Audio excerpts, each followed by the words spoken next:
Another reading of A Daughter's Plea, Letters to My Mother.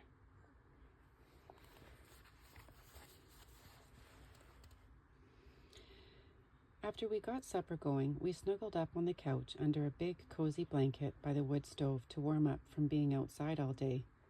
I took a sip of my wine before I continued with our conversation. You know, for so long I blamed you and Dad and others in my life for the decisions I've made growing up and how my childhood turned out, especially Dad, I admitted as I traced the lines on my crystal wine glass. From all the work I've been doing on myself since I started my healing journey, I've been able to get past the blame and change my whole perspective on life. From my experience, it really is about moving from a victim frame of mind to the realization that it's not about pointing fingers and has more to do with accepting that we are all at different stages of growth and awareness of self. Sometimes children can be further ahead than their own parents. Life really is about how we perceive ourselves and others. We can change the narrative when we can change how we perceive one another and understand that the only opinion that's important is our own, I shared. Yep, you're absolutely right, sweetie, she agreed. That seems to be a tough one for a lot of people. So many people can't seem to even think for themselves anymore. They just listen to other people's opinions and believe what others think is best for them. I know all about that. That's one of the things that I worked on after I moved to Kitimat. I was always looking for validation and opinions from my friends and family, especially you, because I wasn't confident in making my own decisions. I have something to share with you, Mom. I'll be right back. I got up from the couch and went upstairs to grab an envelope from my suitcase. When I came back and sat down, I took a little pile of folded up papers out of the envelope and placed them in between my mom and me.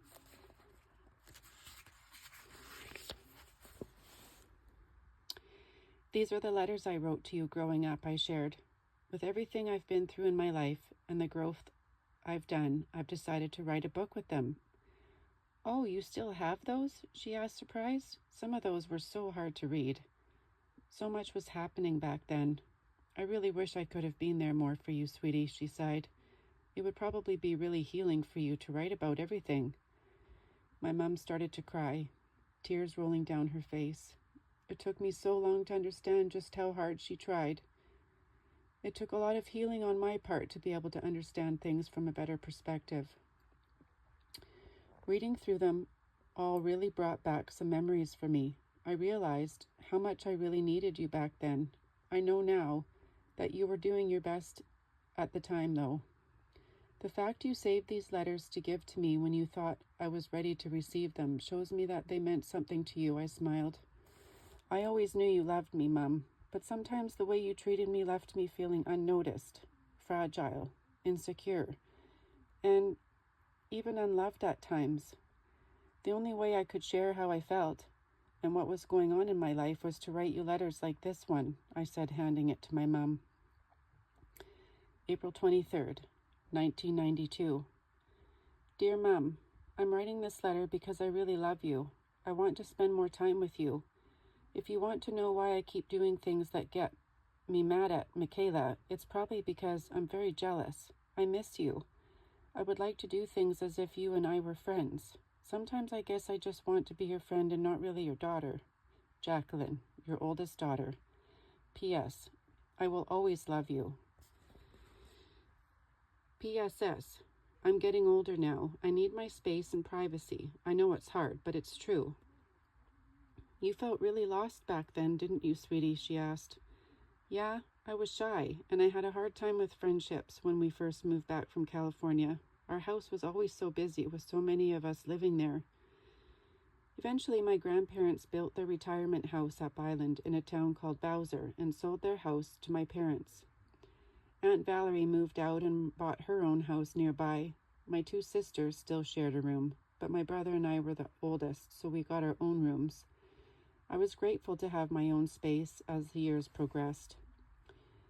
In my early teens, I became very depressed. I was teased a lot in school. The girls that I thought were my friends often turned on me, I began.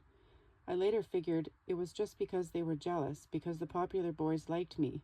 I guess I was too naive. I just let people walk all over me. I said, rolling my eyes. At one point, I started to feel like I should try to make myself ugly. I always felt I was a kind and gentle person.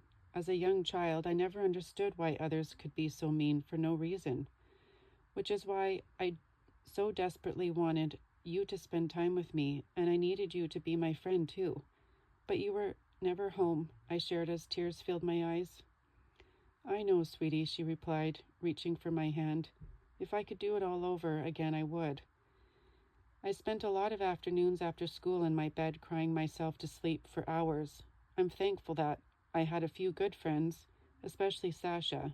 She and I have such similar lives, and the older we get, the more I realize just how much we have in common. And my friend Haley, too.